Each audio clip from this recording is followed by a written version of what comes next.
Dear all, we meet again in this press room today in the shadow of the tragic events in Berlin on Monday night, which have deeply shocked and saddened us all.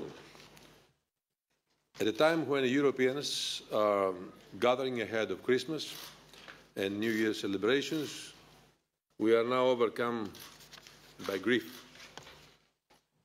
Our thoughts are first and foremost with all those who have been affected directly and indirectly by the events in Berlin. Our thoughts are with the Berliners. Our thoughts are with all of Germany. But it is in times like these that we must stick together as citizens, as neighbours, as Europeans. We must not give in to fear, and we must not alter our way of living, gathering and celebrating. We must never renounce our basic principles and fundamental values that define our free and open societies. Unfortunately, we have had to go through similar moments across Europe in the past year. But such events have not intimidated us. They have strengthened our determination and our resilience. In fact, Europe altogether is stronger and more resilient now than a year ago.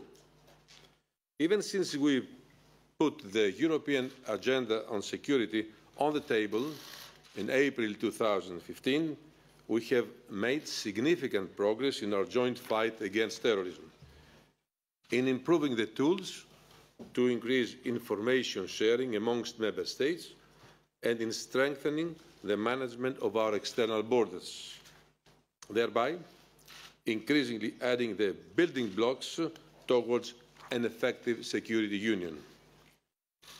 We have created and upgraded the European Counter-Terrorism Centre at Europol to improve information exchange and foster more trust. And Europol is already being mobilised to provide with its help to the German authorities. We have agreements on the terrorism and firearms directives, which will help us fight terrorism already in the early stages by targeting its tools and means. Today, we add additional instruments through our terrorist financing package on the criminalisation of money laundering, illicit cash flows, and freezing and confiscation of assets, which my good colleagues, Commissioners Jourova and Julian King, will further explain. We have also collectively stepped up our preventive activities through the Radicalisation Awareness Network and the Internet Forum, in an effort to counter radicalisation, particularly at the individual, solitary and online level before it turns into violence. But it's not just about improving trust. It is equally about improving the operational actions on the ground, better connecting all the dots and all our information systems. As I have said many times before, terrorism knows no borders, which is precisely why effective external border management plays a vital role in safeguarding our overall internal security. The establishment of the European Borders and Coast Guard is an important milestone in that regard. We are now also operationalising our EU passenger name record framework, and we have recently obtained an agreement on systematic checks for everyone who crosses our external borders. In addition, we have also proposed the entry-exit system to monitor all cross-border movements of third-country nationals. The European Travel Information and Authorisation System for visa-free travellers as well as an action plan to counter travel document frauds. Today, we go a step further with our proposal to reinforce the Schengen Information System to better fight terrorism, cross-border crime and irregular migration. Very concretely, we introduced the obligation to create an SIS alert in cases related to terrorist offences and a new inquiry check, as well as new alert categories for unknown wanted persons and return decisions.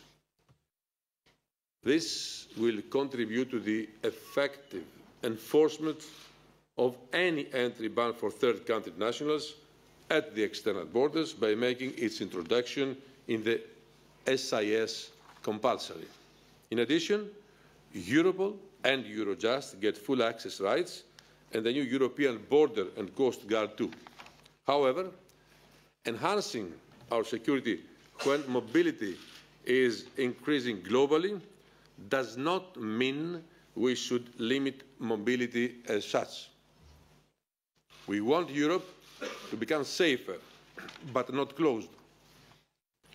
Our visa reciprocity progress report today should be seen precisely in this context, where we are working towards full visa waiver reciprocity between the European Union and both Canada and the United States, respectively. Finally, I wish to end on 2 points.